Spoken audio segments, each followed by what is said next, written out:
Hello বন্ধুরা, villain রূপে হাজির হলো রূপা। এবার মা বাবার বিরুদ্ধে গিয়ে লড়াই করতে দেখা যাবে রূপাকে। হ্যাঁ বন্ধুরা, আমরা এমনটাই দেখতে চলেছি অনুরাগের ছোঁয়া সিরিয়ালের 1 ঘন্টার মহাপর্বতে। তো কি ঘটতে চলেছে এই বিশেষ 1 ঘন্টার পর্বতে তা জানতে হলে পুরো ভিডিওটি না টেনে একটি লাইক দিয়ে সম্পূর্ণ দেখতে থাকুন। অনুরাগের ছোঁয়া সিরিয়ালের আসছে এবার নতুন মোড়। তবে তার আগেই আমরা দেখতে পেয়েছি রূপার দায়ে দীপা জেল খাটছে, তাকে পুলিশ আটকে রেখেছে। তবে দীপা কবে ছাড়া পাবে তা আমরা সবটাই দেখতে পাবো। তবে এরই মধ্যে 1-2 বছর এগিয়ে নেওয়া হয়েছে অনুরাগের ছোঁয়া সিরিয়াল।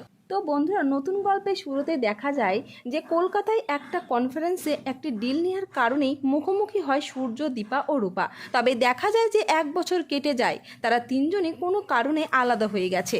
আর তারা সেই বিজনেস ডিলটাকে কেন্দ্র করে একসঙ্গে মুখোমুখি হয়েছে তারা তিনজন। তবে তারা কিন্তু একে অপরের প্রতিপক্ষ।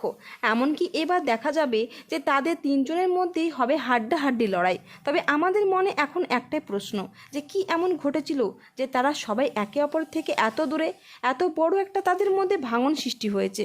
তা জানতে হলে চোখ রাখো 23শে মে অনুরাগের ছোঁয়া সিরিয়ালের 1 ঘন্টার বিশেষ মহাপর্বতে। আর পরবর্তী আপডেট সবার আগে পেতে অবশ্যই চ্যানেলটিকে সাবস্ক্রাইব করে রাখবেন।